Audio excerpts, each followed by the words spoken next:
வாங்க இப்போ சர்ச்சை முடிஞ்ச ஒன்றுமே 1 மணி நேரம் முழங்கால் பண்ணிட்டு வெறும் ஸ்தோத்திரமே பண்ண போகிறோம் அப்படின்னு சொன்னால் யாரெல்லாம் இருப்பீங்க?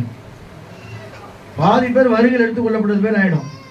இது காலி ஆகிடும். எங்கடா இவங்களான்னு பார்த்தா எனக்கு டைம் ஆகிடுச்சு ஃபஸ்ட்டு. அது இல்லை. அப்போ எப்படி அதிசயம் நம்ம வாழ்க்கை நடக்கும்? சும்மா ஊருக்கா மாதிரி இல்லை. ஊருக்கா எதுக்கு? தொட்டுக்கிற மாதிரி இல்லை. அவரை உணவாக சாப்பிடும் பொழுது தான் அதிசயம் வாழ்க்கை நடக்கும். அலையிலே சொல்லுவோமா? நான் 21 நாள் ஜபம் வச்சேன். 21 நாளில் ஒரு சிலர் தான் ஒழுங்காக என்ன செஞ்சீங்க? வந்தீங்க. ஒரு சில பேர் என்ன செய்யல? நல்லா சபைக்கு வந்து பாட்டு பாருங்க, டான்ஸ் ஆடுறவங்க, ஜபிக்கிறவங்க, எல்லாமே யாரும் ஒரு சிலர் வரவே இல்லை. ஒரு சிலர் மட்டும் தான் வந்தாங்க.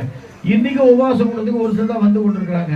ஆனால் நான் என்னத்தமா சொல்றேன், எஸ்ட சொன்னேன், யார் வராங்களோ வரலையோ இயேசுநாதர் அங்கே வந்து உட்கார்ந்து இருப்பாரு. யார் அங்கே வந்து ஷோ பண்றாங்களோ அவங்களுக்கு அதிசயம்